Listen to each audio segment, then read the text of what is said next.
அனைவருக்கும் வணக்கம். நான் திருப்பூர்லேருந்து உங்கள் பிரபு ஆனந்த் பேசுகிறேங்க. பார்த்தீங்கன்னா இப்போ எலெக்ஷன் நெருங்கிட்டு இருக்கு.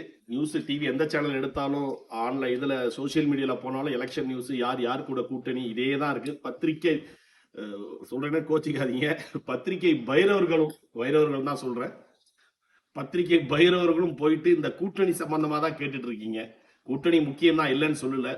மக்களுக்கு திட்டங்கள் என்ன, அதான் மெகா கூட்டணி. ஒருத்தர் சொல்றாருங்க, எங்க கூட்டணி தாங்க மெகா கூட்டணி, நாங்க தான் ஆட்சி பண்ணுவோன்றாரு. ஒருத்தர் நேத்தர் சொல்றாரு, எங்க கூட்டணி தாங்க மெகா கூட்டணி, எங்க கூட்டணி வெகு இத்தனாம் தேதிக்குள்ள நாங்க ஒரு மெகா கூட்டணி அறிவிப்போம் அப்படின்றாரு.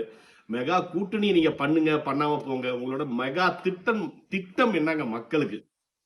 உங்களோட மெகா திட்டம் என்ன மக்களுக்கு?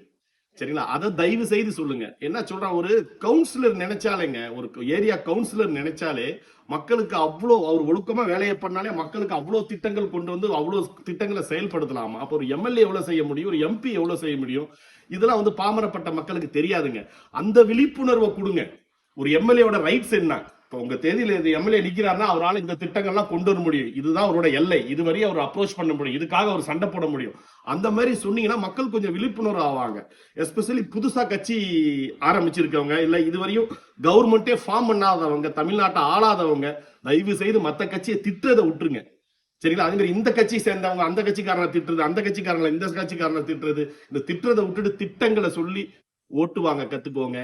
ஒன்னொன்னு, இந்த ரெண்டு கட்சி மாற்றி ஆண்டிருக்காங்க. அந்த ரெண்டு கட்சியும் ஓட்டு போட்டது யாருன்னா, இந்த திட்டுறீங்க பாத்தீங்களா, உங்களோட அப்பாவோ அம்மாவோ தாத்தாவோ பாட்டியோ மாமனோ மாமியோ சித்தப்பாவோ சித்தியெல்லாம் ஓட்டு போட்டு தாங்க வந்திருக்காங்க. அப்ப அவங்க ஓட்டு போட்டாங்கன்னா அப்ப ஏதோ ஒரு காரணம் இருந்தது, ஓட்டு போட்டாங்க.